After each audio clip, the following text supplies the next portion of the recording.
Hai cuan-cuan people, setelah selama ini kita ngobrolin tentang kripto, di video kali ini gue, Sela, pengen ngajak kalian untuk berdiskusi mengenai perkembangan cryptocurrency di Indonesia. Soalnya, ada yang bilang kalau Indonesia ini memiliki posisi yang strategis untuk perkembangan dan adopsi dari kripto di masa depan loh.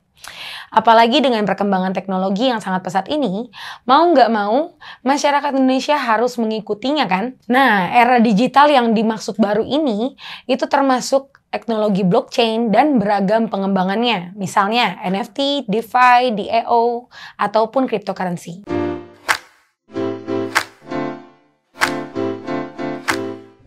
Dalam 2 tahun kemarin, kita bisa melihat perkembangan kripto di Indonesia sangatlah pesat. Pesatnya perkembangan ini salah satunya memang efek dari pandemi, tapi nggak terlepas dari faktor eksternal yang dimana masyarakat sudah melek akan kripto ini ya. Nah, awalnya memang mungkin masyarakat Indonesia lebih mengenal investasi dan trading dalam bentuk fiat yang bisa dilakukan di bank-bank sentral yang sudah tersebar di berbagai penjuru di seluruh daerah di Indonesia.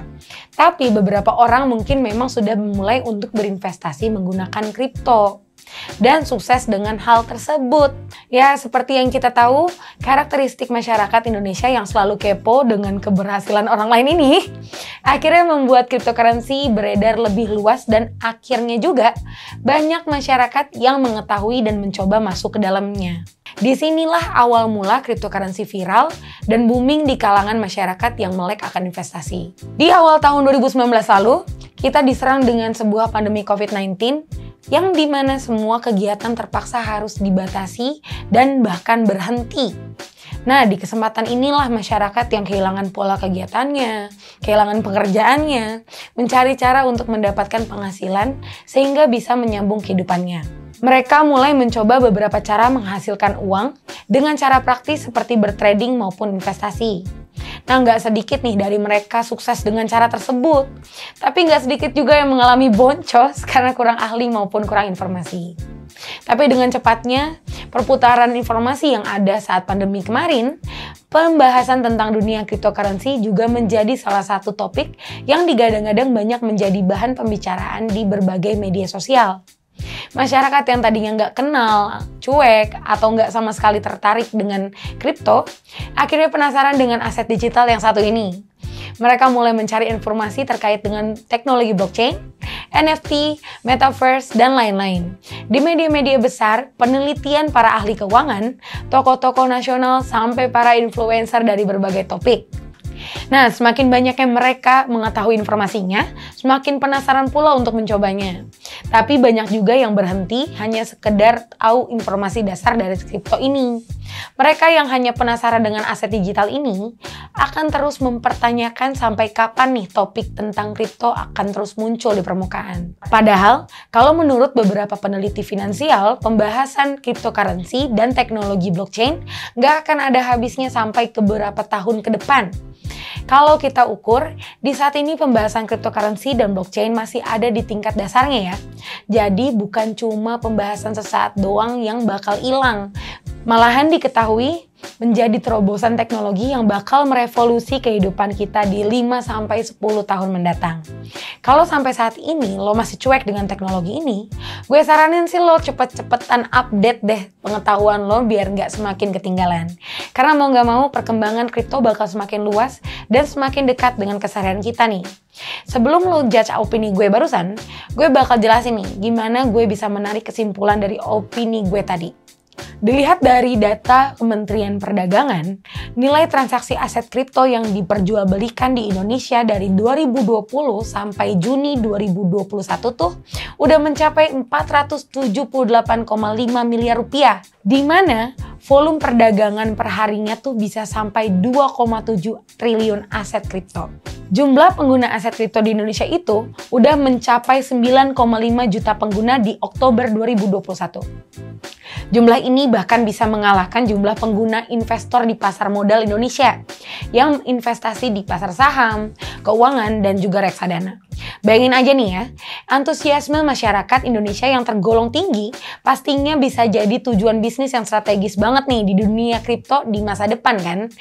Tapi sejujurnya, Perkembangan industri kripto di Indonesia saat ini tuh masih belum ada apa-apanya dibandingkan dengan potensi besar yang nunggu nih di masa depan.